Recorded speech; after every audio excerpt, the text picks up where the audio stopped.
الرحمن الرحيم.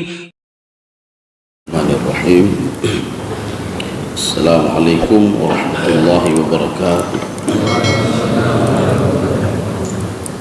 الحمد لله رب العالمين، والصلاة والسلام على أشرف الأنبياء والمرسلين وعلى آله وأصحابه أجمعين. رضيت بالله ربا وبالإسلام دينا وبمحمد نبيا ورسولا. رب اشرح لي صدري ويسر لي أمري واحلل عقدة من لساني يفقه قولي. اللهم اجعل جمعنا هذا جمعا مرحوما وتفرقنا من بعده تفرقا معصوما. Kaum muslimin dan muslimat sidang jamaah subuh yang dirahmati Allah. Pada pembahasan yang lalu kita sudah membahas masalah tafakkur. Jadi artinya menggunakan akal yang diberikan oleh Allah untuk berfikir. Tetapi di dalam Islam itu ada sesuatu hal yang masuk akal dan ada yang tidak masuk akal. Maka kenapa kita butuh kepada hati? Ketika Umar bin Khattab radhiyallahu anhu melihat Rasulullah mencium Hajar Aswad, apa kata Rasulullah? Kalau tidak dilakukan oleh Rasulullah, maka saya tidak akan pernah melakukan itu. Kenapa? Karena batu itu secara akal tidak mungkin memberikan manfaat dan tidak mungkin memberikan mudarat. Maknanya apa? Ada yang bisa diterima oleh akal dan ada yang tidak bisa diterima oleh akal. Jadi makanya kenapa fungsi akal dan hati dua-dua harus bekerja. Makanya pembahasan kita yang lalu itu, akal ini untuk apa? Supaya membantu hati itu makin dekat dengan Allah Subhanahu wa taala. Kalau orang tidak menggunakan akalnya, maka hatinya juga tidak bekerja. Seperti kematian.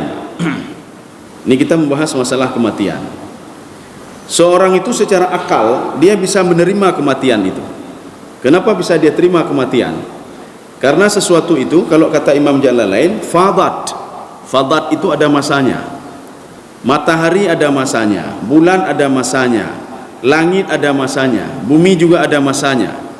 Kita tidak usah jauh-jauh, yang kita miliki saja ada masanya. Kita beli kendaraan itu ada masanya. Ada masa-masa tertentu dia tidak bisa jalan lagi. Kita membeli sesuatu ada masanya, dia tidak bisa dipergunakan lagi. Maknanya apa? Secara akal dan logika masuk akal. Manusia ini tidak mungkin kan hidup begini terus.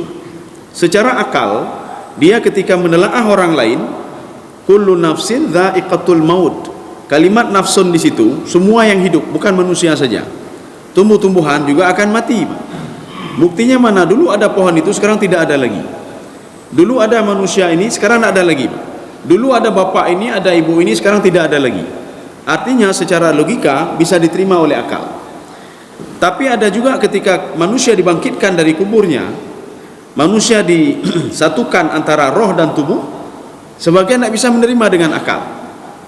Makanya ajaran Islam itu ada yang bisa diterima, ada yang tidak bisa diterima. Tidak bisa diterima maksudnya apa? Belum sampai dalam jangkauan akal manusia. Kehidupan setelah mati tidak sampai dalam jangkauan manusia. Makanya diberitahukan oleh Allah Subhanahu wa taala melalui Al-Qur'an dan dideteksi oleh manusia melalui hati. Ini sekarang kita berbicara masalah kematian. Kematian ini bisa dideteksi oleh akal. Secara akal tidak ada satu manusia pun yang tidak bisa menerima kematian. Makanya di sini ada ayat Al-Qur'an di dalam surah Al-Jum'ah. A'udzu billahi minasyaitonir rajim. Bismillahirrahmanirrahim. Qul innal mauta alladzi tafirruna minhu fa innahu mulaqikum. Ini memang dialog ini namanya dialog khitabi namanya, uslub khitabi. Arti khitabi, Allah berdialog langsung dengan Nabi Muhammad sallallahu alaihi wasallam. Ya Muhammad, katakan kepada umatmu, innal mauta alladzi tafirruna minhu fa innahu mulaqikum.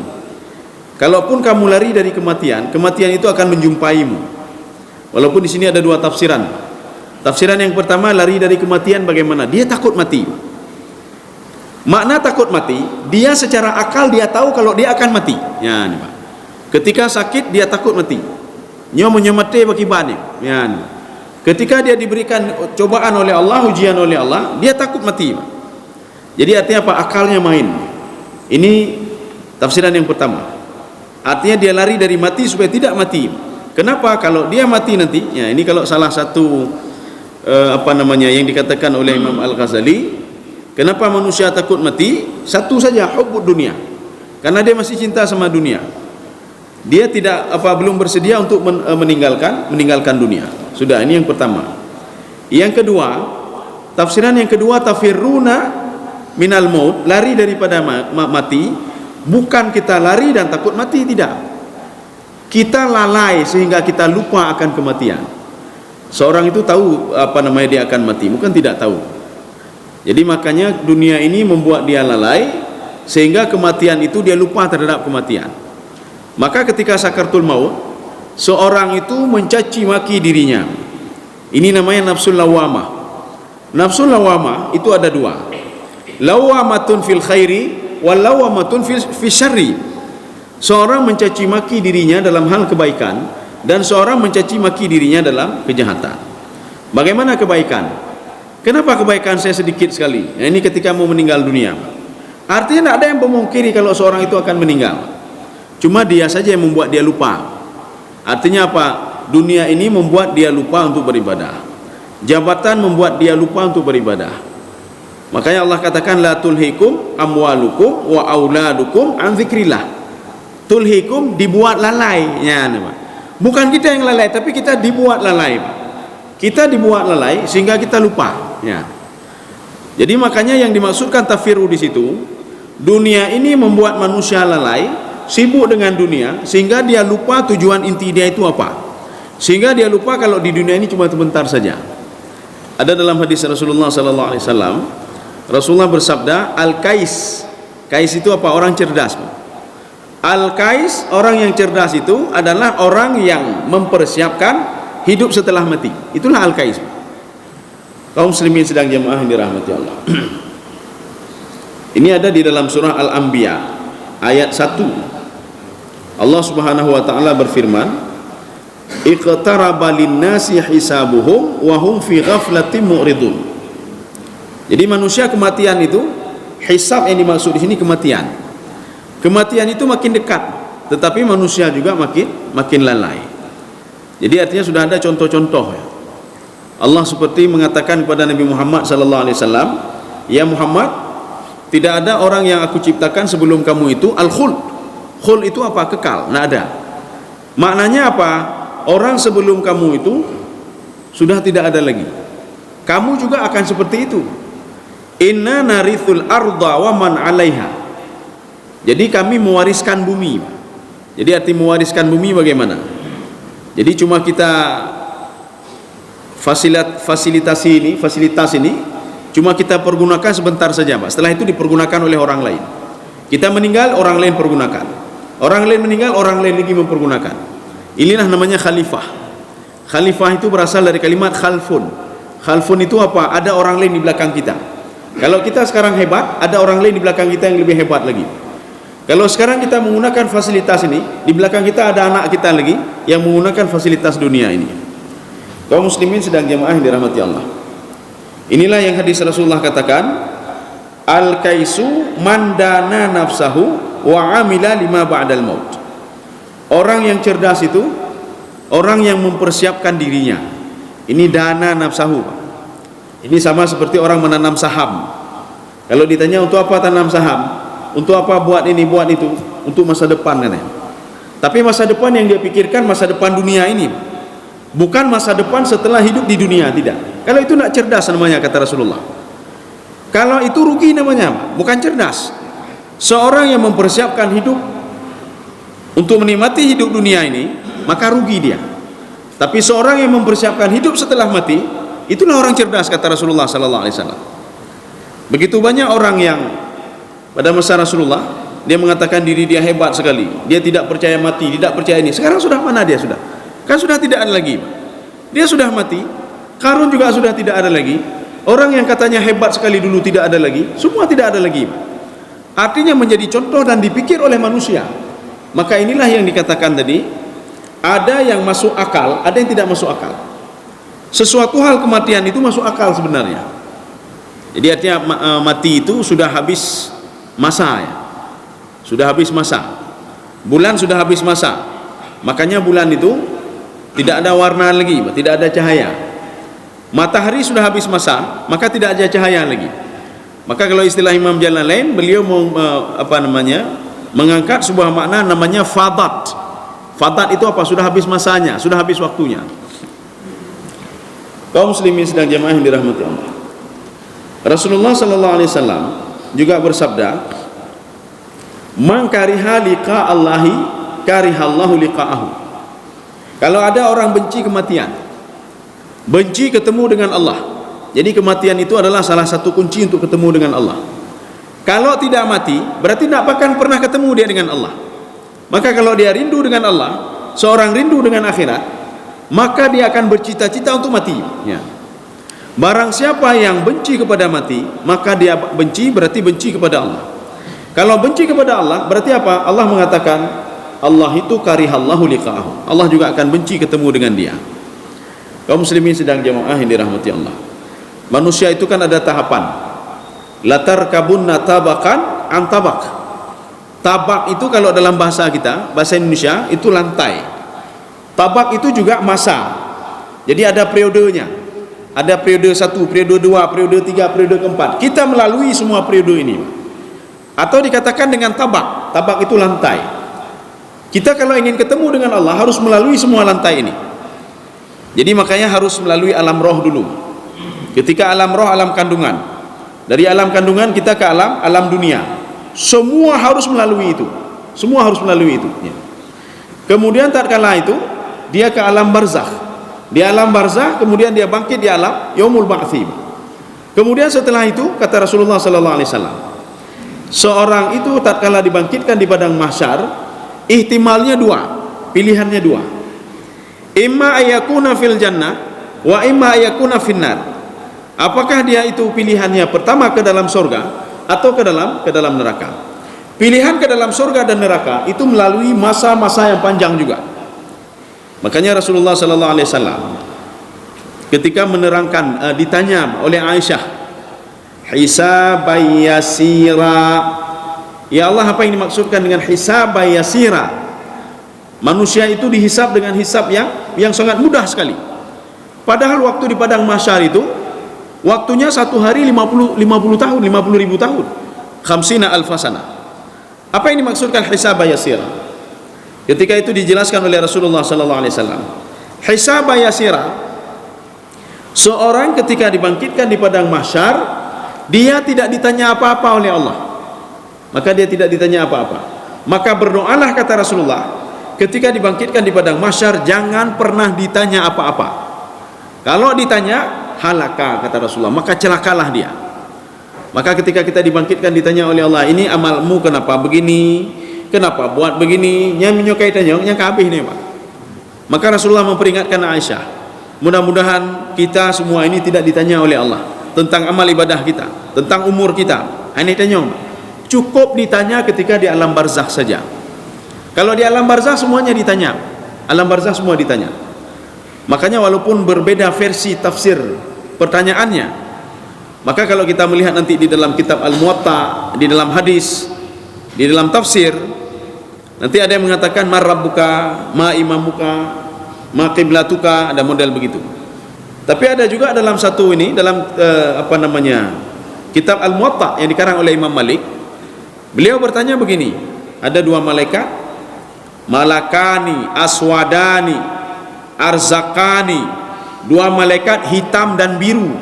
Artinya apa? Warna hitam itu sudah kebiru-biruan. Dua malaikat ini, menyana dapat dah kalian betul bahana betul. Dua malaikat ini dia bertanya ya, ma ra'yuka fi Muhammad? Pertanyaannya satu saja, cuma mencakup semuanya. Ma ra'yuka fi Muhammad? Bagaimana pendapatmu tentang Muhammad? Maka orang ini akan menjawab yang dia tidak tahu. Hai itu tapu. Saya tidak tahu apa itu Muhammad. Mereka mengikuti Muhammad, saya ikuti juga. Mereka mengimami, saya imami juga. Tapi siapa Muhammad saya tidak tahu. Nyoda dah orang hantar baca hadis Rasulullah. Orang yang ribut-ribut selalu hantar dia hantar, tak tahu apa-apa dia. Mungkin salat-salat pun tidak dia lakukan. Ketika ini apa kata malaikat, dua malaikat ini? Sudah kami duga kamu itu akan menjawab seperti itu. Makanya dua malaikat berdoa kepada Allah, ya Allah, sempitkanlah hatinya. Ya ini Pak, yang dimaksud sempitkanlah kubur itulah hatinya. Walaupun kuburnya segitu tapi hatinya sempit sekali. Sedangkan satu orang pemuda lagi, ketika ditanya oleh Allah, ma ra'yuka fi Muhammad, bagaimana pendapatmu tentang Muhammad? Dia jawab semuanya, Muhammad utusan Allah, dikirim oleh Allah Subhanahu wa taala rahmatan lil alamin. Bersama dia Al-Qur'anul Karim sebagai petunjuk bagi manusia, dikirim melalui Jibril alaihissalam. Jadi artinya apa? Nabi Muhammad mengajak kami untuk beribadah kepada Allah, untuk menghadap kiblat. Dijawab oleh dua malaikat ini, sudah saya duga jawaban kamu itu seperti itu. Maka malaikat berdoa kepada Allah, Allahumma awsi' qabrahu sab'ina dhira'an fi sab'ina dhira'an. Ya Allah, lapangkanlah, maksud lapangkanlah kuburnya, lapangkanlah hatinya. Ya. Contoh seorang itu dia tertidur di sebuah tempat, jadi tempat sempit, dia tertidur situ. Tetapi ketika dia mimpi, tempatnya itu luas sekali. Seorang berada di rumah yang kecil sekali, tetapi nyaman dia hidup di situ. Kenapa? Hatinya lampang sekali. Ketika seorang berada di rumah yang besar sekali, tapi hatinya sempit sekali, sehingga dia susah sekali tinggal di situ. Inilah yang dimaksudkan dengan ya Allah, lapangkanlah kuburnya fi sab'ina dhira'an wa sab'ina dhira'an. 70 zira' kali 70 zira', kata Imam Jalalain dalam tafsir beliau, 70 zira'nya malaikat, bukan zira'nya manusia. Zira' itu segini zira'. Berarti kalau 70 zira', 70 zira'nya malaikat. Luasnya tempat yang kita itu singgah sebentar di situ. Masih singgah juga. Di dalam kandungan kita singgah. Di dunia kita singgah. Di alam barzah kita juga singgah. Tunggu masa waktunya kita dibangkitkan kembali oleh Allah. Inilah yang tidak masuk akal manusia. Hanya makai. Maka karena tidak masuk akal manusia, maka diberikan tuntunan oleh Allah Subhanahu wa taala, kajilah Al-Qur'an, kajilah hadis. Sekarang bukan masanya dengan otak lagi, tetapi dengan hati. Maka di dunia inilah terus kita mengasah hati itu di dunia. Kan untuk mengasah hati. Hati nak perlu diasah lagi ketika sakaratul maut. Ketika sakaratul maut, dia mengenal sendiri Allah. Ketika di padang mahsyar, sekeras-kerasnya hati manusia, dia akan mengenal Allah. Ketika manusia masuk ke dalam neraka, sekeras-keras hatinya, dia akan mengenal Allah Subhanahu wa taala. Maka untuk mengasah hati itu bukan nanti tapi sekarang. Bagaimana cara mengasah hati? Maka pembahasan ini terkait hubungannya dengan pembahasan yang lalu. Artinya apa? Gunakanlah akal kita. Gunakanlah akal untuk terus berpikir. Untuk apa berpikir? Untuk membantu hati makin dekat dengan Allah. Ya. Kaum muslimin sedang jemaah yang dirahmati Allah. Maka salah satu dakwah Nabi Ibrahim alaihissalam mengajak umatnya untuk berpikir. Bukan Nabi Ibrahim yang berpikir, tidak, jangan salah kita. Sebagian mengatakan Nabi Ibrahim mencari Tuhan. Akhirnya apa? Ada sebagian mengatakan Nabi Ibrahim hanya itu Allah. Nabi Ibrahim tidak tahu siapa pencipta langit dan bumi, sehingga dia mengatakan apa? Coba lihat itu lebih besar, itu Tuhan. Ketika matahari falamma afalat, matahari itu hilang, dia mengatakan apa? Ini bukan Tuhan saya. Kenapa tidak memberikan manfaat dan faedah? Manfaat cuma pagi saja. Ini rupanya kata-kata Nabi Ibrahim. Beliau sedang berdialog dengan kaumnya, mengajak kaumnya untuk menggunakan akalnya untuk berpikir. Nabi Ibrahim kan masuk ke dalam penjara. Di penjara kenapa? Karena membunuh Tuhannya Numrud. Ya, patung-patung tidak menumbak, kecuali satu patung. Jadi makanya Nabi Ibrahim dimasukkan ke dalam penjara. Disitulah dia berdakwah. Maka nanti kalau ada yang bertanya kapan dakwah Nabi Ibrahim, pajai dakwah Nabi Ibrahim. Dakwahnya ketika memenggal kepala patungnya, dakwahnya supaya mereka berpikir. Bagaimana dakwahnya? Nabi Ibrahim alaihissalam ketika dia didatangi oleh orang-orang suruhannya Numrud, karena apa? Ada yang melihat kalau Nabi Ibrahim memenggal semua leher itu kecuali satu patung. Numrud bertanya, apakah kamu sudah membunuh patung ini, patung saya? Oh tidak. Coba tanya fas'al kabiruhum, yang besar kamu tanya, karena kapak di kepala dia. Mereka duduk terdiam semuanya. Coba pikir secara akal, kata Nabi Ibrahim, kenapa kalian menyembah la yanfa' wa la yadurru, tidak memberikan manfaat dan tidak memberikan mudarat? Untuk apa kalian sembah? Mengajak kaumnya untuk berpikir secara akal, menggunakan akalnya. Tapi karena mereka tidak mau menggunakan akalnya, maka tidak diberikan petunjuk oleh Allah. Setelah itu, karena tidak bisa jadi pelajaran juga, ketika muncul bulan, apa kata Nabi Ibrahim kepada pengikut Numrud? Coba lihat bulan itu, dia memberikan manfaat, memberikan faedah. Inilah Tuhan. Maksudnya beliau apa? Supaya mereka berpikir. Artinya Allah itu, Tuhan itu memberikan manfaat dan faedah. Tapi ketika bulan itu hilang, apa kata Nabi Ibrahim? Oh, kalau Tuhan itu tidak pernah hilang dia. Ya, ini untuk kaumnya juga apa? Supaya apa? Supaya berpikir. Kaum muslimin sidang jamaah yang dirahmati Allah. Jadi kita jangan salah paham nanti. Jadi kita memahaminya Nabi Ibrahim bukan hanya geturi Allah ya Pak. Ya, itu jangan salah paham. Kaum muslimin sidang jamaah yang dirahmati Allah. Ada sebuah hadis Rasulullah sallallahu alaihi wasallam. Akfiru min dzikri hadzimil ladzat. Jadi perbanyaklah kalian itu untuk mengingat yang memutuskan kelezatan dunia. Nyo selamanya lezat katanya jid ajibi, jid dapat juh mangat. Pagi ini kita bisa menikmati ini, nikmati itu, siang begitu juga, malam begitu juga. Maka Rasulullah mengatakan perbanyaklah sesuatu yang bisa memutuskan kenikmatan dunia.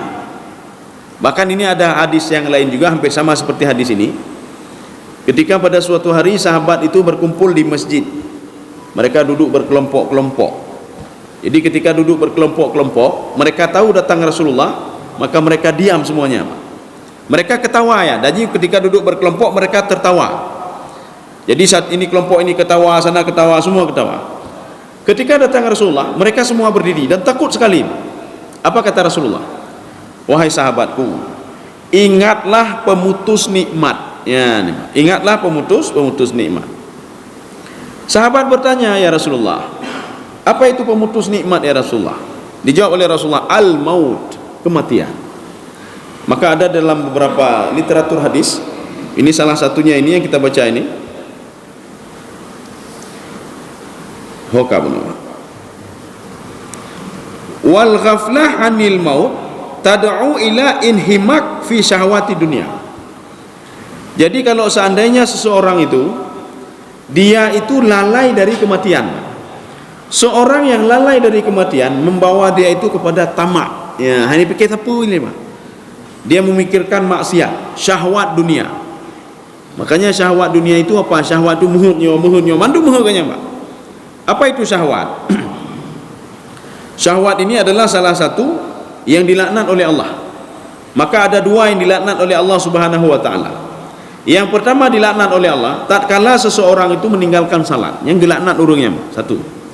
Yang kedua, wattaba'u syahwat. Seorang itu mengikuti syahwatnya, mengikuti arahan syahwatnya, bukan Al-Quran. Ketika berkeinginan sesuatu, ilmunya tidak mengarahkan dia untuk menjauhkan sesuatu itu, tetapi syahwatnya menyuruh dia untuk dekat kepada sesuatu itu. Nya nurung lagenya, nya dilaknat oleh Allah Subhanahu wa taala. Makanya orang yang lupa kepada kematian, hana tinggal kemati, orang ini syahwatnya akan terus mengatur dia. Ini namanya syahwat, apa namanya? Fi syahwati dunia. Apa itu syahwat? Ibnu Jarir di dalam tafsir beliau mengatakan yang dikatakan dengan syahwat mengatur dia, la yakhafullah, orang ini tidak takut lagi kepada Allah. Maksiat yang dia lakukan itu hana ganggap tepu, hana yo tepu. Ya. Kalau sudah ada hana yo lah mati, nyen syahwat kamu lagi Pak, menguasai dia. Satu. Yang kedua, wala yastahyuna minan nas. Dia tidak malu lagi sama manusia. Hana malele Pak. Ipegat mati hana malele. Kalau sudah ada dua tipe ini, kalau sudah ada dua ini, artinya apa? Syahwat sudah menguasai dia. Ya, ini kalau kita ingin lihat apa syahwat kamu menguasai itu. Kalau syahwat sudah menguasai dia, berarti di dalam kepala dia tidak pernah terbayang tentang kematian. Maka kenapa kita disuruh untuk ziarah kubur? Ya, nah.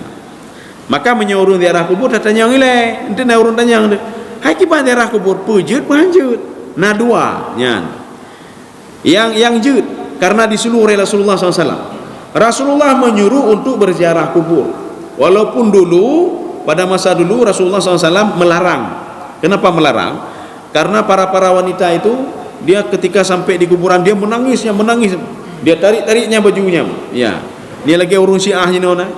Jadi ketika mereka dia tarik baju, dia mencelakai diri dia sendiri. Akhirnya dilarang. Setelah dilarang disuruh lagi oleh Rasulullah.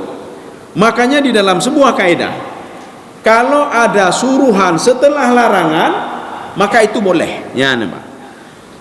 An-nahyu ba'dal amri bermakna ibahah.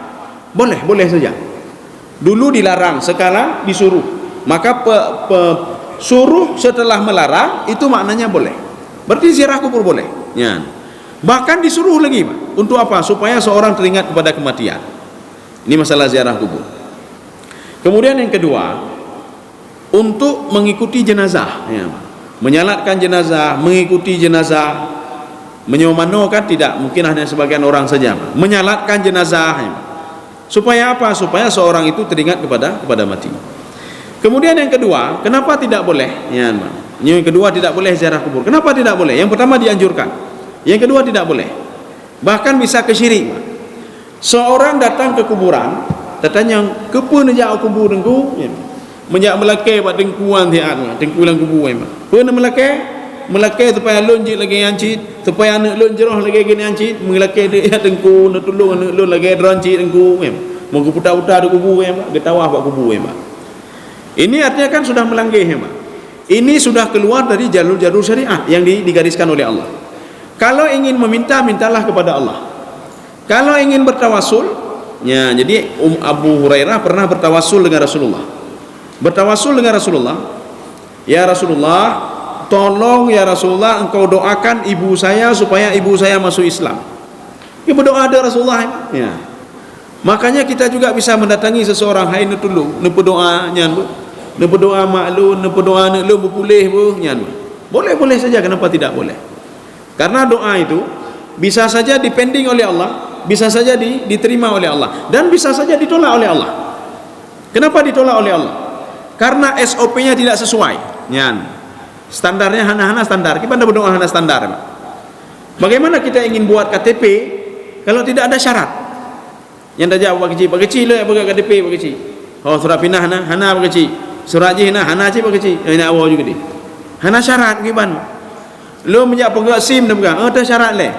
KTP nak hana hanjut awal juga di. Memang syaratnya susah-susah. Tapi ketika susah kita berusaha. Waktu syarat itu sudah terpenuhi, hari itu juga KTP-nya siap. Hari itu juga SIM-nya siap. Memang susah katanya. Nyo harusnya surat keterangan dokter. Oh, maka tajabat dokter lah. Waktu tajabat dokter tu gede, tantri.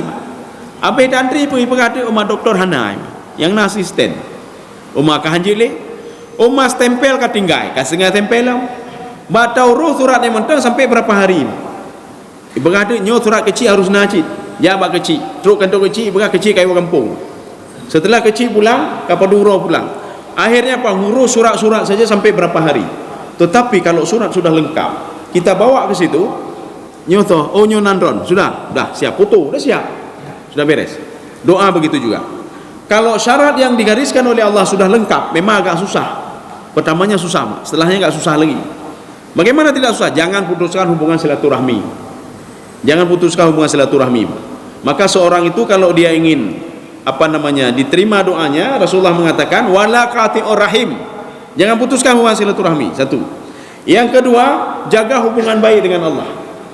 Maka seorang yang berbuat maksiat, seorang yang berbuat jahat, dia bermasalah dengan doanya. Bagaimana caranya? Minta ampun dulu. Akui dulu kalau dia sudah berbuat dosa. Maka Nabi Adam alaihissalam ketika beliau ingin bertaubat kepada Allah, bagaimana cara taubatnya? Beliau berpuasa, tidak diterima juga taubatnya. Beliau berpuasa, beliau beribadah kepada Allah, beliau berdoa dan minta kepada Allah, tidak diterima juga oleh Allah. Kenapa? Karena beliau itu tidak mengakui dosanya. Karena beliau punya salah dengan Allah. Apa salahnya? Nabi Adam melanggar perintah Allah Subhanahu wa taala. Allah memerintahkan wala taqraba hadhihi syajarata fatakuna minadh-dhalimin. Tapi itu dilakukan oleh Nabi Adam. Kalau kita ini ada perkataan seperti itu, kita lakukan apapun yang dilarang oleh Allah dan tidak melakukan apa yang disuruh oleh Allah Subhanahu wa taala, hana pun tak berdoa tanya Pak. Hana pun tak berdoa. Kalau kita punya dosa, maka bagaimana caranya? Minta ampun dulu kepada Allah. Minta maaf dulu kepada Allah dan akui kalau kita sudah berdosa selama ini. Lon akui ya Allah. Ya Allah. Menyotir orang kita nak anak gara-gara hana semayang sama lagi kita nak draw kan Pak. Seorang anak tidak salat anak dia, itu nak bibit anak hanjeng, bibit anak kurung ajar bukan Pak? Sama seperti tak nak draw katanya Pak. Ya, sama tak nak draw katanya. Artinya apa?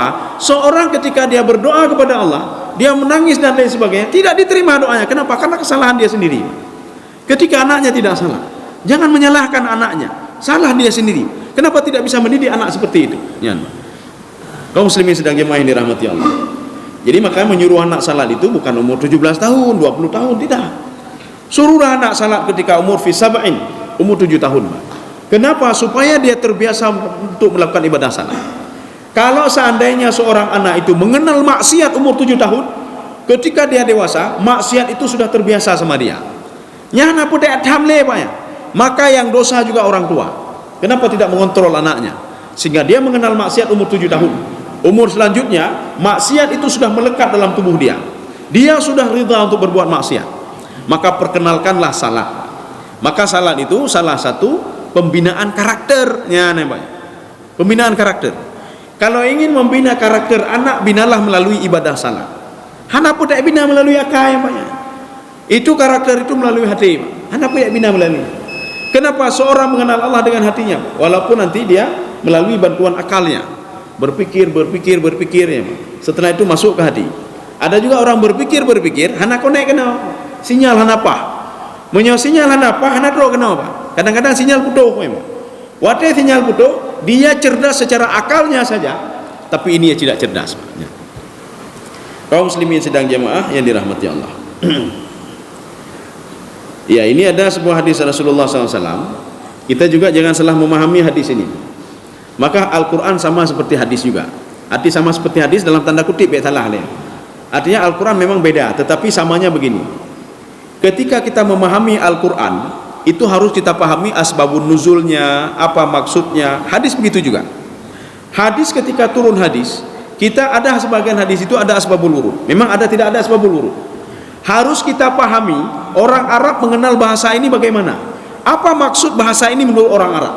Bukan menurut kita ya Pak. Katanya menurut lon bikno. Gimana menurut katanya? Ijak tipulan lah. Menurut saya begini. Ijak tipulan lah. Menurut saya begini. Akhirnya apa? Ribut satu sama lainnya. Karena mereka itu mengunggulkan menurutnya. Ay menurut gurelun pegah bikno, pegah li gurelun. Pegah li teratur. Kokon. Gurelun pegah bikno. Ya apa? Datanya mak gurel rompak negara. Gurelun pegah lam lagi nya. Kapalom. Ka gurel ju. Tanya lah gureran ho, gurelun ka mati ka meninggal hanali, hana pat tanya le. Tapi ketika seorang mengatakan dron pak nomor 0, lomba gurelun ni deh dari gurel. Tanya mbak gurel, dron pak gurel. Oh, nyoba kitabnya. Itu ada dalam Al-Qur'an halaman sekian. Itu ada dalam penjelasan hadis Rasulullah. Nyan baru kaji. Jadi nak boleh menurut saya nak boleh. Kita harus melihat dari berbagai segi. Bagaimana orang Arab memahami ini? Bagaimana orang Arab itu hadis ini sebab turunnya apa? Ya contoh ini. Qala Rasulullah sallallahu alaihi wasallam. Ini hadis ini walaupun hadis dhaif ya. Artinya kita bisa mempergunakan hadis ini litarghib amal, untuk motivasi dalam beribadah. Akfiru min dzikril maut. Perbanyaklah kalian itu mengingat mati. Ya. Fa innahu yamhasidz dzunub wa yazhadu fid dunya. Dengan mengingat mati, seorang itu apa? Dosa-dosa akan diampuni dosa dia. Secara logika, ina urung du yang mengenang mati, Pak, dia akan diampuni dosa dia. Rupanya bukan itu. Ini satu yang pertama. Yang kedua, wa yazhadu fid dunya. Seorang akan zuhud dia di dunia. Apakah dengan duduk kita mengenal mati akan menzuhud di dunia? Kita jangan salah dulu. Apakah dosa kita akan diampuni? Maksud hadis ini, barang siapa yang mengingat mati, maka otomatis dia akan menjaga dirinya, akan menjaga tangannya. Ketika seorang menjaga tangannya dan menjaga anggota tubuhnya, dia sudah meminimalisir dosa. Biasa ronyo le kekalan dosa. Karena dia tahu teringat kepada mati, maka dosa itu bisa diminimalisir oleh dia. Karena dia tahu dia akan mati, maka tangan dia akan menjaga tangannya. Nyohana cok lihat agopnya, nyohana talimili gopnya. Walaupun nanti ada sekian persen. Artinya apa? Dia sudah meminimalisir dosa. Ya, inilah yang dimaksudkan dengan fa innahu yamhasidz dzunub wa yazhadu fid dunya. Karena dia itu sudah menjaga tangannya, menjaga matanya, menjaga mulutnya, anggota tubuhnya, menjaga hatinya, membuat dia itu zuhudnya. Pezuhudnya, makanya zuhud betala-tala katanya. Waktu takala nurung umanya ayu thang, baje ka kalusu wacu ni ba. Ibadah thang le thang ni ba. Nya ibadah le. Nyo kaita mendum tabo nyo thang ibadah le hai depu mantu abintih ba. Oh nyo urung nyo ayu ibadah takala ba. Oh urung nyo baje kata ciri-ciri ba. Ayu dah ibadah ba. Artinya apa? Ibadah bukan seperti itu ba. Jadi bukan begitu ibadah. Bukan itu zuhudnya. Zuhud itu bukan begitu. Zuhud itu menjadikan akhirat itu di hati. Yang kenyang zuhud. Setiap apa-apa dia kembali ke hati. Maka orang yang teringat kepada mati, ada dua hal yang dia dapat. Yang pertama, dia sudah meminimalisir dosa. Yang kedua, menjadikan dia orang zuhud. Ya, zuhud. Artinya apa? Hanai hati. Artinya apa? Akhirat itu di hati dia dan dunia di tangan dia. Kalau ada apa-apa hanai pakai likau bah ke dia, hana apa-apa tu tah tema. Yang jelas yang dalam hatinya hana digungkat oleh orang lain. Hati ini. Hati ini apa? Itulah masalah akhirat. Masalah akhirat, masalah kematian, masalahnya, masalah nikmat. Yang jelas masalah akhirat mandung di hati. Orang ini sudah zuhud ini. Kaum muslimin sedang jamaah yang dirahmati Allah. Ya, ini ada satu lagi nih. Mana dia? Ya, ini sebenarnya sama juga seperti hadis tadi. Jadi hadis yang mengatakan orang yang paling cerdas itu mempersiapkan hidup setelah mati. Tetapi ini ada sabda Rasulullah lagi yang hampir sama juga bunyinya. Aktsaruhum dzikra lil mauti wa asyaddahum isti'dadan lahu ulaika humul aqyas. Orang yang paling cerdas, yang paling pintar kata Rasulullah, orang yang mempersiapkan hidup, orang yang banyak mengingat mati. Nya kenya orang cerdas. Jadi sedang ya mengegap umahnya mati kiban. Ya, nyaman aja deh. Ketika dia ingin buat maksiat, menyumati kiban. Kahan aja deh. Orang yang ingin mentalimi orang lain, menyolun mati pekiban. Karena kematian kan tidak menentu. Karena sebagai orang bodoh bina, umurnya 50 tahun.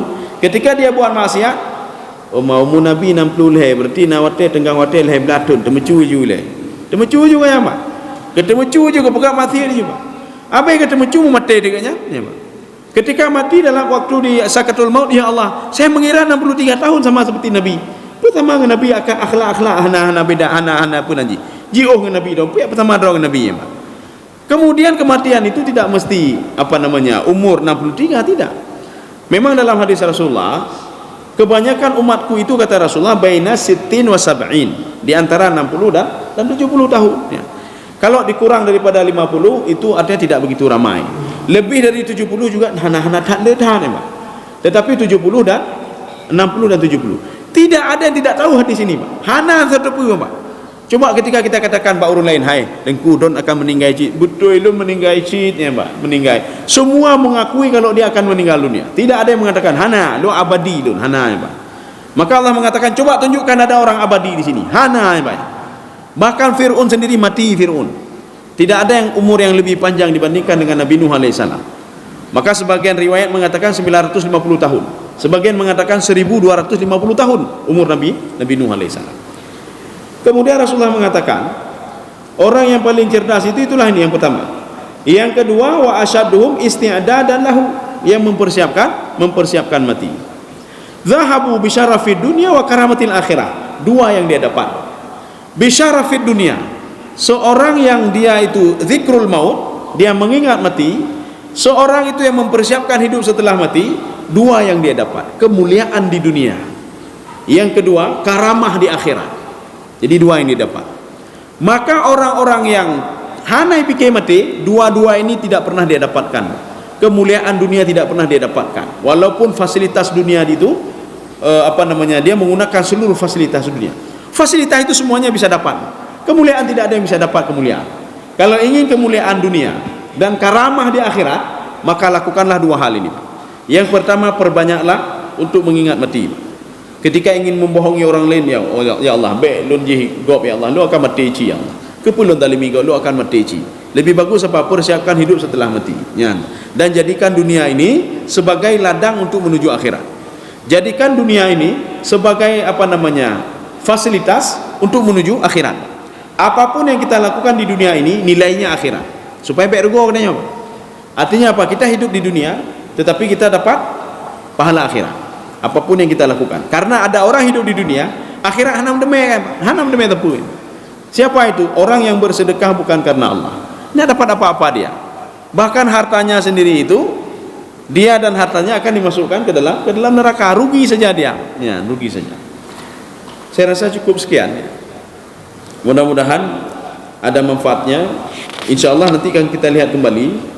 Apakah kita ini karena panjang sekali masalah zikrul maut, atau nanti kita lihat kembali ini judul lain lagi ya, jadi insyaallah nanti akan kita lihat kembali apakah kita lanjutkan zikrul maut atau ada yang berkenaan dengan zikrul maut dan ada kehidupan setelah mati. Mudah-mudahan ada manfaatnya bagi tuan dan jemaah sekalian. Subhanakallah bihamdika asyhadu an la ilaha illa anta astaghfiruka wa atubu ilaik. Assalamualaikum warahmatullahi wabarakatuh.